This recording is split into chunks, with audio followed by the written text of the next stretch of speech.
Primero está el átomo en los niveles estructurales de la materia, que es lo más pequeño, que no tiene vida, que incluso aunque tiene unas subpartículas en su interior, es considerado una estructura indivisible, no podemos verlo a simple vista, es demasiado pequeño. Después estos átomos pueden unirse a través de enlaces químicos y formar moléculas. Y después esas moléculas van a ir a formar las organelas celulares y las organelas celulares entonces van a poder dar lugar en conjunto a lo que es la célula. De esa forma, nosotros vamos a ir como estructurando todo nuestro organismo. Ya vimos los bioelementos, ahora vamos a ver las biomoléculas y después pues ya vamos a ver una combinación de todas esas biomoléculas para formar un organismo vivo. Pero, En el video de... Ajá. disculpe, en el video te menciona que después de los átomos van las moléculas y luego las macromoléculas. O ya cuando habla de macromoléculas lo engloba todo, moléculas. Las macromoléculas son moléculas, pero moléculas grandes. Sí. Es decir, es una molécula con una combinación de átomos. Hay moléculas pequeñas, como por ejemplo el agua, tiene solamente 3 átomos, 2 de hidrógeno y 1 de oxígeno, y hay moléculas muy grandes, como las proteínas, por ejemplo. O sea que ellas, primero están las moléculas y después muchas moléculas o moléculas más grandes, pues forman las macromoléculas. Ok, gracias, De, profe. de hecho, hay en esquemas de los niveles de organización de la materia que no te lo da como separado.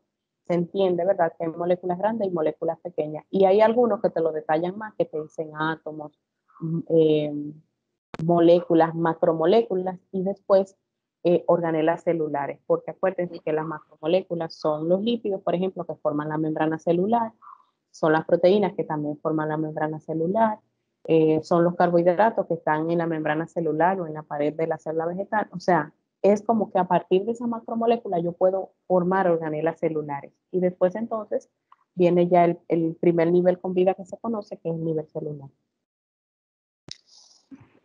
Gracias, profe. Entonces, miren, nosotros somos prácticamente agua. El 70% de nuestro organismo, aproximadamente, varía según el libro, ¿verdad? Es agua. Entonces, pero esta proporción de agua va a variar, depende del órgano, de la edad del paciente, del sexo, del peso corporal del paciente. El resto de nuestro organismo, que no está constituido por agua, independientemente de la característica del paciente, está constituido por moléculas formadas a base de carbono. Por eso es que nosotros le damos especial importancia a este elemento. De hecho, el carbono se conoce como el elemento de la vida. Es el elemento que va a formar todas las biomoléculas o, dicho de otra forma, es el elemento que va a permitir que la vida exista. En un instante dado a esta característica, se pensó que de la única forma que podíamos encontrar carbono eran los organismos vivos. Después, gracias a Wolf, se pudieron sintetizar moléculas de urea en el laboratorio químico y bueno, ya después de ahí estamos seguros de que no solamente en los organismos vivos, sino que también la podemos producir en el laboratorio. Pero todos los organismos que tienen vida están constituidos a base de carbono, que se organiza de diferentes formas para estructurar los grupos funcionales y estos grupos funcionales que identifican a las diferentes biomoléculas. Como vimos anteriormente, en la tabla periódica existen unos 118 elementos y de todos esos elementos que existen, solamente unos 25 forman parte de la materia viva. Y esos son los bioelementos que nosotros clasificamos en primario, secundario y oligoelementos. De esos 25, 19 están en pequeñas proporciones y solamente 4 o 5 están en una proporción mayor. Esos que están en una proporción mayor son los que nosotros conocemos como bioelementos primarios. Está el carbono, el hidrógeno, el oxígeno, el nitrógeno. En algunas moléculas como las proteínas está el azufre y en algunas moléculas como los ácidos nucleicos está el fósforo. De esa forma, nosotros hacemos una clasificación más específica y vemos otra cosa importante, y es que prácticamente todas las biomoléculas están formadas por los mismos elementos químicos, y lo van a ver cuando detallemos cada uno de ellos. Entonces, estos elementos nosotros los vamos a unir a través de enlaces químicos para formar las biomoléculas. ¿Por qué el carbono? Por varias razones. Primero, porque es un elemento pequeño. Segundo, porque es un elemento muy abundante en la naturaleza. Tercero, porque es un elemento tetravalente.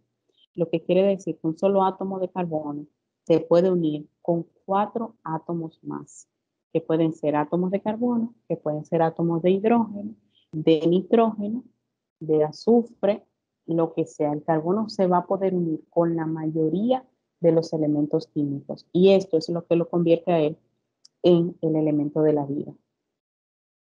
¿Cómo yo puedo encontrar las moléculas formadas por carbono? Yo la puedo encontrar de manera lineal, la puedo encontrar de manera ramificada o la puedo encontrar en la naturaleza también formando estructuras cerradas que en química se llaman estructuras cíclicas. Eso es importante. Fíjense que dada esta gran variedad de estructura del carbono, de esta misma manera va a haber una gran variedad de biomoléculas lineales ramificadas y cíclicas. Estas son las características que presenta el carbono, que ustedes no tienen que aprendérselas de memoria porque están en la tabla periódica y es un material con el que nosotros podemos trabajar incluso en los exámenes, pero ahí están contenidas las características principales del elemento. El carbono se relaciona con prácticamente todos los elementos de la naturaleza. Es muy abundante, es pequeño, es tetravalente y a eso le debe que sea considerado el elemento de la vida.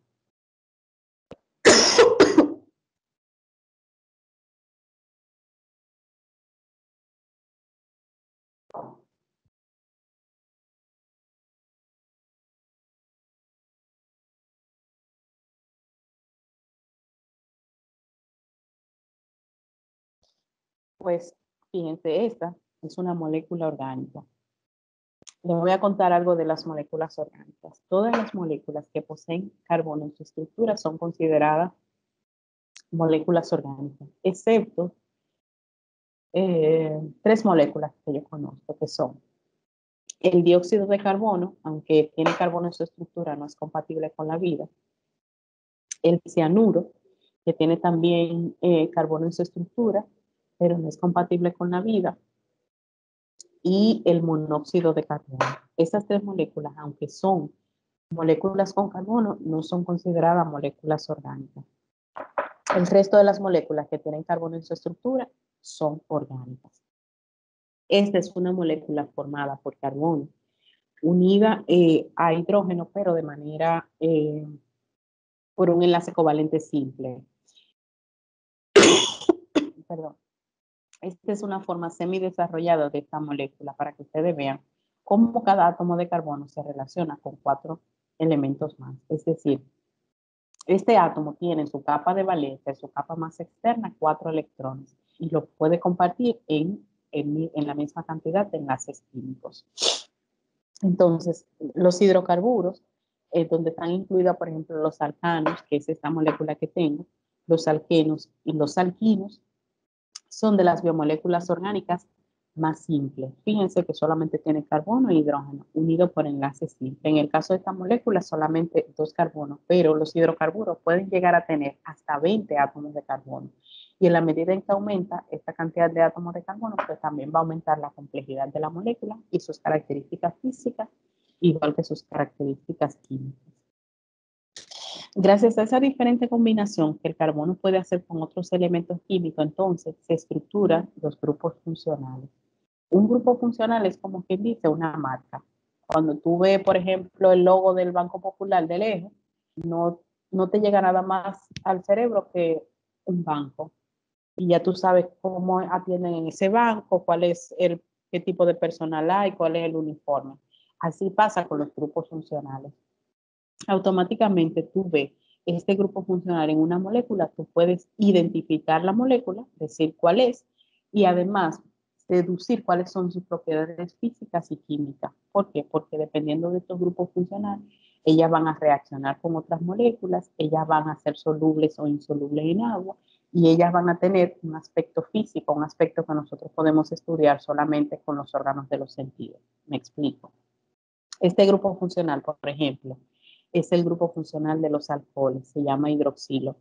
del alcohol isopropílico, el que nosotros utilizamos en la desinfección de materiales médicos, y también el alcohol etílico, el alcohol que se utiliza en las bebidas alcohólicas. Si tú tienes varios frascos en tu casa, en tu mesa, tú lo pones, tú puedes solamente por el aspecto físico decir, este es alcohol, este es café, esto es acetona. ¿Verdad que sí? Porque tienen un olor, porque tienen un sabor, porque tienen un color distinto cada uno. Y así funcionan los grupos funcionales. Los grupos funcionales están presentes en las biomoléculas, pero con la finalidad de diferenciarlas de las otras biomoléculas, con la capacidad de decir a qué va a ser soluble, a qué no va a ser soluble, con quién va a reaccionar y qué forma o estructura va a tener esta biomolécula. Como ya le dije, lo más importante son el grupo hidroxilo, el grupo carbonilo, que lo puedo encontrar de dos formas en las moléculas. Cuando lo encuentro en el inicio de la cadena se llama aldehído, perdón, y cuando lo encuentro en el centro de la cadena se llama cetona. Vamos a tener el grupo de los ácidos carboxílicos, que se llama así mismo, grupo carboxilo, que se lo voy a encontrar en... ¿Me escuchan? Sí, Sí, profe. sí, profe. Que lo voy a encontrar en los ácidos grasos. De estos, los ésteres lo vamos a encontrar en otro grupo de sustancias químicas que utilizamos en la industria, pero en la parte de la biomolécula vamos a encontrar el grupo amino, que forma los aminoácidos y por supuesto las proteínas, y el ion fosfato, que forma parte de los ácidos nucleicos. Este ion deriva de los ácidos fosfóricos, o del ácido fosfórico, mejor dicho, y es quien le da el carácter ácido a los ácidos nucleicos. Con estos 5 o 6 grupos funcionales, nosotros vamos a poder estructurar todas nuestras biomoléculas y lo vamos a ver más adelante. En este esquema le identifico por estructura los grupos funcionales. Hay algunos que solamente tienen carbono e hidrógeno. Aquí están los alcanos, los alquenos, los alquinos y el benceno y sus derivados o los derivados aromáticos. Hay algunos que tienen nitrógeno, que son los que van a ir a formar las proteínas y las aminas biógenas. Aquí están las aminas y las amidas. Y los que tienen además oxígeno, que ahí están los alcoholes, los aldehídos y las cetonas que van a formar los carbohidratos, el ácido carboxílico que va a formar los ácidos grasos y los ésteres que lo vamos a encontrar no en las biomoléculas, sino en la industria de la, bueno, de medicina, de alimentos. Aunque vamos a ver un enlace éster en los ácidos carboxílicos, pero no, no necesariamente con este grupo. Entonces le dejo varias imágenes para que ustedes vean más o menos cómo yo lo puedo encontrar. Este es un alcohol, este es un grupo carbonilo en el extremo de la cadena, me va a generar un aldehído. Este es el mismo grupo carbonilo, pero en el centro de la cadena me va a generar una acetona. Este es un ácido carboxílico, fíjense la diferencia estructural del carbonilo y el carboxilo. Pero señores, fíjense que yo ahorita le dije que este grupo funcional iba a identificar a las moléculas y le iba a inferir propiedades físicas y químicas totalmente distintas. La acetona más simple es la acetona, que nosotros, con la que nosotros disolvemos nuestros esmaltes, ¿verdad? Y los aldehídos, que no me adivinan en qué se usan en la parte médica, por ejemplo, o en la parte de la industria alimentaria. La función de los aldehídos en la industria médica es darle el sabor y el olor a los medicamentos. Muy distinto a la acetona, ¿verdad que sí? Pero ellos, su única diferencia estructural es que este átomo está en el carbono 1 y este átomo está en el carbono 2. Y fíjense cómo las propiedades físicas automáticamente son distintas en esos dos elementos. Entonces, fíjense que la única diferencia con el grupo carbonilo y carboxilo es un oxígeno, ¿se dan cuenta? Hasta el nombre se parece mucho. Cambio una N por una X y aquí agrego un oxígeno en el grupo funcional. Este casi siempre o siempre también está en el carbono número 1. Y esta cadena, en el caso de los ácidos grasos, es distinta en cada una. Puede tener 18 carbono, 20, 22, hasta 28, como por ejemplo el colesterol. Pero el grupo que los identifica es el carboxilo. Este es el grupo éster, este es el grupo éter, que son distintos. Y este es el grupo amino, que lo vamos a ver muchísimo en los aminoácidos. Este sí, o literalmente no, nos lo vamos a comer, porque lo vamos a ver en muchísimos compuestos por ahí. Ahora, estos grupos funcionales se van a combinar, me van a identificar mis biomoléculas, pero estas biomoléculas yo debo organizarlas en categorías. Las más grandes de todas reciben el nombre de macromoléculas. Después van a estar unas más pequeñas, que son las que dan lugar a las macromoléculas y reciben el nombre de precursores de macromoléculas.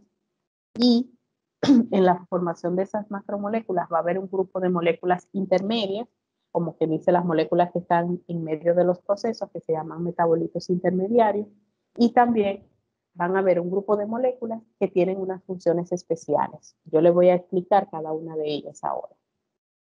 En el caso de las macromoléculas, el prefijo me lo dice todo, ¿verdad? Ya yo sé que es una molécula, yo sé que una molécula es un conglomerado de átomos o de elementos químicos unidos por enlaces químicos. Cuando yo tengo un prefijo delante que se llama, que es macro, entonces ya yo estoy hablando de una molécula muy grande. Una de las características fundamentales de la macromolécula es su alto peso molecular. Es decir, que cuando yo sume todos los pesos atómicos de las moléculas que lo forman, yo voy a tener más de 5.000 Dalton. Eso es importantísimo. Además, son moléculas muy organizadas y además tienen millones de átomos de carbono. Eso es importante.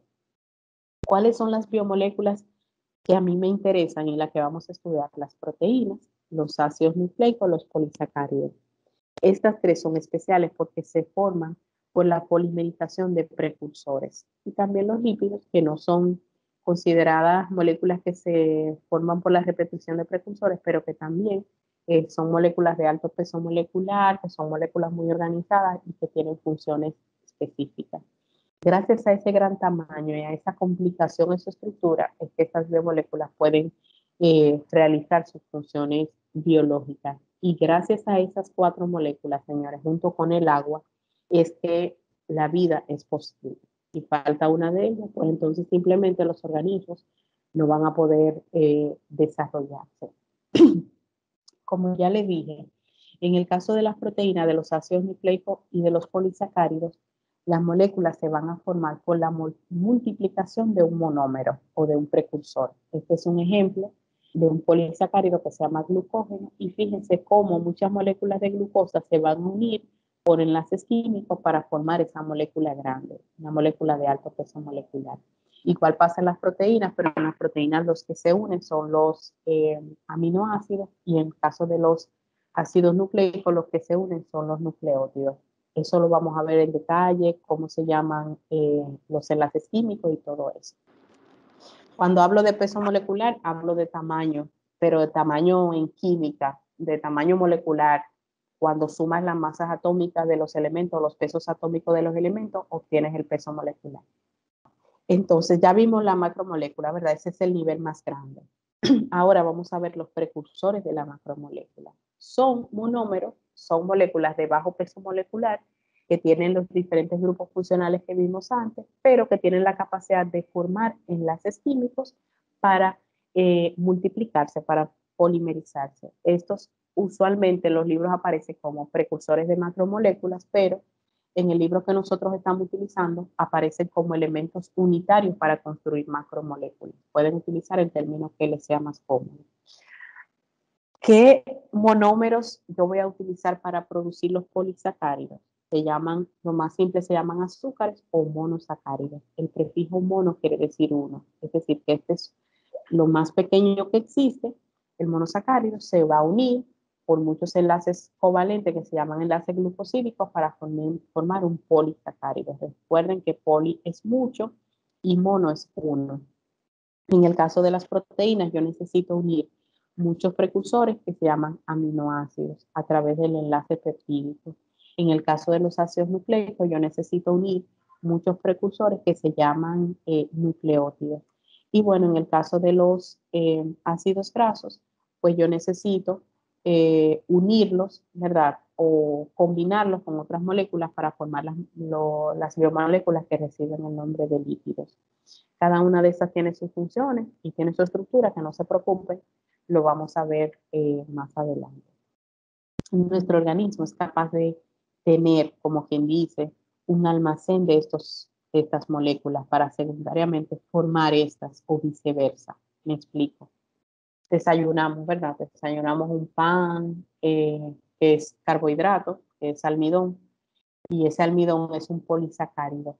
Tú consumes esa molécula como polisacárido, tus enzimas en el intestino te van a ayudar a digerirlo hasta convertirlo en su precursor, que son los monosacáridos. Como las membranas celulares son tan pequeñas, ellas no van a permitir el paso de moléculas grandes, sino que va a necesitar que tus enzimas lo digieran hasta su mínima expresión para que pueda ser absorbido al torrente sanguíneo, casi siempre como glucosa. La glucosa pasa al torrente sanguíneo, va al hígado y el hígado destina una parte de esa glucosa para que pase a la sangre, que es lo que estamos utilizando ahora para poder realizar nuestro trabajo, ¿verdad? Para hablar, para movernos, para manejar la computadora o el teléfono. Y lo que sobre, entonces, lo va a almacenar nuevamente en el hígado y en el músculo. De esa forma yo tengo un pool de monosacáridos. ¿Para qué? Para que cuando yo me quede nuevamente con hambre, para que cuando yo haga ejercicio físico, para que cuando yo necesite un gasto de energía extra, pues entonces mi organismo pueda pueda utilizarlo para resolver el problema que en ese momento se presenta. Lo mismo pasa con las proteínas, lo mismo pasa con los ácidos nucleicos, aunque estos se renuevan mucho menos, ¿verdad? Porque no podemos cambiar nuestra estructura en el núcleo de la célula con tanta facilidad, pero lo mismo pasa sí con los ácidos grasos que lo almacenamos como fuente energética para nuestras necesidades celulares. Estos son de bajo peso molecular, pasan sin ninguna dificultad la membrana celular. Estos son de alto peso molecular y no van a poder pasar la membrana celular. Siempre les digo, ustedes nunca se van a encontrar un pedazo de carne ni un pedazo de pan en el torrente sanguíneo. Te vas a encontrar un monosacárido o te vas a encontrar un aminoácido, pero no te puedes encontrar estas moléculas grandes porque no pasan la membrana celular. Ya vimos las macromoléculas y ya vimos los precursores de macromoléculas, pero fíjense que para yo pasar de una molécula a otra molécula más pequeña, yo necesito realizar muchas reacciones químicas, ¿verdad? Y no sé si se dan cuenta que todas están catalizadas por enzimas. Esa es una de las características fundamentales de las reacciones orgánicas, que están todas catalizadas por enzimas. Entonces, en esos procesos, que son procesos ordenados, secuenciales, muy específicos, porque las enzimas son muy específicas, se forman una serie de productos que muchas veces no tienen ni siquiera una función biológica importante, pero tienen que existir para que ocurran todos los procesos metabólicos. Estas sustancias o estos productos se llaman metabolitos intermediarios. En ocasiones solamente sirven para conectar una vía con otra, para conectar una reacción química con otra. Eso es lo que se llama metabolito intermediario. Por ejemplo, aquí yo tengo glucosa, yo voy a tener una serie de reacciones químicas para convertirla en una molécula más pequeña que se llama ácido pirúvico. Esta es una vía metabólica que recibe el nombre de glucólisis.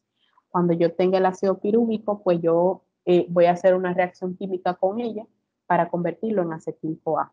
¿Qué pasa? Que yo a partir de acetil-CoA puedo conectar la glucólisis con otra vía metabólica que se llama ciclo de Krebs. Es un ciclo importantísimo en la producción de energía metabólica. Por tanto, vemos cómo un metabolito que yo produzco en una vía metabólica me puede conectar otra vía metabólica y eso se llama metabolito intermediario o simplemente metabolito. Y después va a haber un grupo de moléculas que tienen funciones diversas, es decir, son moléculas, biomoléculas, pero que sirven para muchas cosas. En el caso de las vitaminas, por ejemplo, una de sus funciones principales es ayudar a las enzimas a que puedan realizar su función biológica.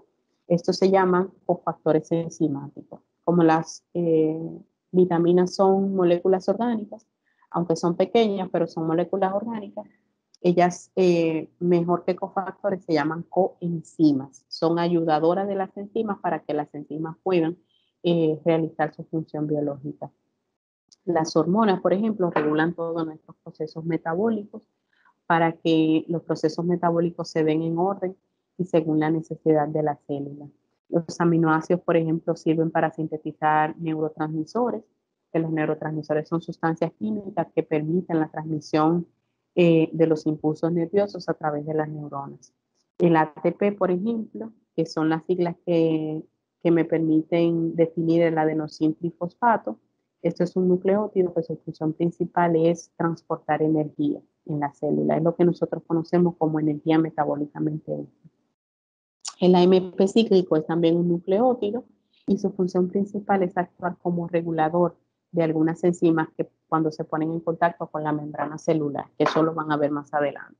Y por ejemplo, otra molécula que es producto del metabolismo de las proteínas es la urea. Esta también la producimos, no tiene casi función biológica importante, pero si se acumula en grandes concentraciones en nuestro organismo, pues produce daño, porque al ser un desecho, es como que nosotros almacenemos nuestra basura en nuestra casa, ¿verdad? Va después a haber mal olor, bacterias y otros microorganismos. Entonces lo mismo pasa con la urea. Después que se metabolizan las proteínas, se produce urea. Yo necesito sacarlo porque son productos de desecho y es también una molécula metabólica, que su importancia es que después que yo utilice mis proteínas, bien utilizadas, ¿verdad? Yo la produzco, pero necesito sacarla del organismo.